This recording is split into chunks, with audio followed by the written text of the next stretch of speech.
Praise the lord. ఈనాటి దేవుని వాక్యము మత్తయి సువార్త 5వ అధ్యాయము 9వ వచనము. సమాధానపరచువారు ధన్యులు, వారు దేవుని కుమారులు అనబడుదురు.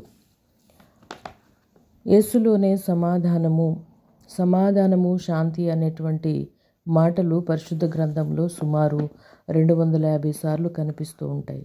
అదే మనం గమనించినట్లయితే నూతన నిబంధన గ్రంథంలో సుమారు 90 సార్లు ఉపయోగించబడ్డాయి. జీవితంలో యథార్థత, పశ్చాత్తాపము, నీతి, న్యాయాల కోసము ఆరాటపడే వారికే శాంతి, సమాధానము సాధ్యమవుతాయి. ప్రపంచ శాంతి సహనాలు అన్నీ కూడా చిత్తశుద్ధి లేనటువంటి ప్రయత్నాలుగా ఉండటం వలన శాంతి సమావేశాలు అశాంతితో అసాధ్యమవుతూ ఉంటున్నాయి. చూడండి, బాహ్య సంస్కరణ వలన శాంతి సాధ్యము కాదు.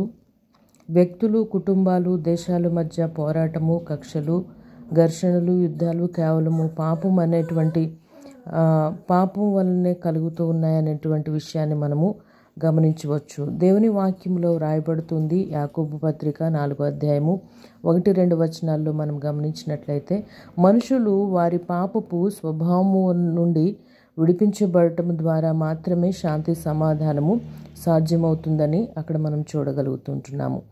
ఇది ప్రభువైన యేసుక్రీస్తు ద్వారా మాత్రమే సాధ్యమవుతుంది. మనిషిని పాపము నుంచి, అతిక్రమము నుండి విడిపించుట కొరకై సిలువలో వేలాడినటువంటి ఆయనే కనుక ముందుగా మనిషి యేసుతో సమాధాన పడితేనే కానీ మనిషితో మనిషి సమాధాన పడలేడు. కొంతమంది విశ్వాసులను చెప్పుకునేవారు ఎప్పుడూ కలహాలతో జీవిస్తూ ఉంటారు. కేవలము కక్షలే ఆధారంగా బ్రతుకుతూ, పైగా నీతిపరులమని, ఎంతో భక్తిపరులమని తమను తాము రుజువు చేసుకోవటం వలన తాపత్రయపడుతూ ఉంటారు. ఇలాంటి వారు సంఘాలలోనూ నెమ్మది ఉండదు, కుటుంబాలలో నెమ్మది ఉండదు. ఇతరులను నెమ్మదిగా ఉంచినవారు వారు నెమ్మదిగా ఉండరు. దీనికి ప్రధాన కారణము దేవునితో సమాధానము వారికి లేకపోవటమే. ఇది మంచిది కాదు. అసమాధానము మన బ్రతుకులను అల్లకల్లోలం చేస్తుంది.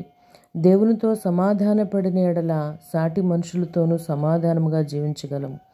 దేవునితో సమాధాన పడతాము, ఇతరులతో సమాధాన పడతాము, సమాధానం అనేటువంటి బంధంలో సాగిపోతాము. ఇది మన తండ్రి అయినటువంటి దేవుని స్వభావము కనుక మనము కూడా అలాగే జీవిస్తాము. చాలామంది రక్షణ పొందిన క్రైస్తవులు ఇతరులు ఇంతకుముందు అందరూ కూడా గొడవలతో లేక అనేకమైనటువంటి స్వభావం కలిగి ఉన్నవారైనప్పటికీ కూడా ప్రభువును అంగీకరించినటువంటి తర్వాత వారెంతో సాధు స్వభావం గలవారుగాను, శాంతియుతంగాను జీవించే వారెందరో ఉన్నారు. వారిని మనం గమనించవచ్చు కూడా. సమాధానం అనేటువంటి ఆత్మఫలము దేవుడు మనకు అనుగ్రహించేటువంటి గొప్ప కృపావరమని మనము భావించవచ్చు. అంతేకాదు, అందుకనే సమాధానపరచువారు దేవుని కుమారులని దేవుని వాక్యము చెప్తా ఉంది. ఇలాంటి వారు సమాధానకర్త అయినటువంటి దేవుని పిల్లలుగా ఆయన చేత అంగీకరించబడిన వారు.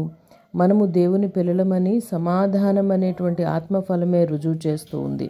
కనుక ప్రతి ఒక్కరము కూడా సమాధానపరచబడిన వారముగా, దేవునితో సమాధానముగా ఉంటేనే తప్ప మనము అందరితోనూ సమాధానముగా ఉండలేమని దేవుని వాక్యమే మనకు స్పష్టంగా తెలియబడతా ఉంది. అందుకనే సమాధానపరచువారు ధన్యులు, వారు దేవుని కుమారులు అనబడుదురు అనేటువంటి మాటను సుస్పష్టంగా మనం గమనిస్తూ ఉంటున్నాం.